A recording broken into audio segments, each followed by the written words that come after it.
Omuwala ono nga wa myaka 10 waliwo Ssedduvuta agambibwa okumugwira ekiyiifuyiifu n'amusobyako. Yasoose kuddusibwa mu kalwaliro k'ekikandwa kyokka olw'embeera embi n'atwalibwa mu ddwaliro ekkulu ery'Emityana gye tumusanze.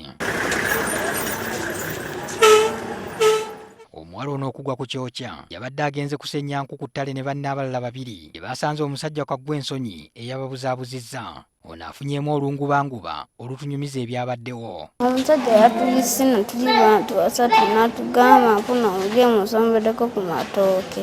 N'agamba wali ate mumusigale ngenda n'ono. Ono agenda leeta waliwo 2 mu eri waliyana. Netugendere wa n'agamba genda wali eri waliwo ettooke nzikanye n'enjeedu nene ddene tujja disobola. Nabadde maganda b'ettooke. Nambaka obulagu n'antuga n'ansubula wali wansi. Abo nange sadderidde byazzeeko.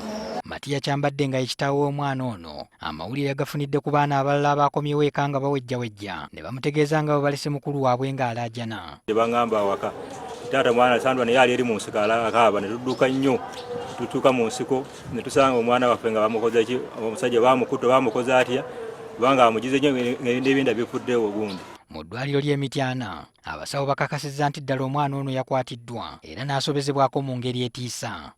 Si bwe guno ogusoose kubanga era mu kiseera kino era twakaweereza e Mulago keesi ya mwana wa myaka 2 gyokka. Omuvubuka bwe yamukutte nga alina emyaka 19 n'amwonoona yenna era mu kiseera kino ali mu kujjanjabwa naye e Mulago. Kati ngako myaka 7 yakegombyeko kyawe.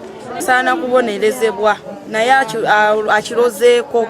Omwogezi wa poliisi mu bitundu by'Ewamala Norbert Ochom asabye yenna alina amawulire ku musajja ono atemye ku poliisi emukwate n'asaba n'abazadde okukuuma ennyo abaana baabwe. Era okulagajjalira abaana ab'obuwala nga bubatuma mu nsiko bokka.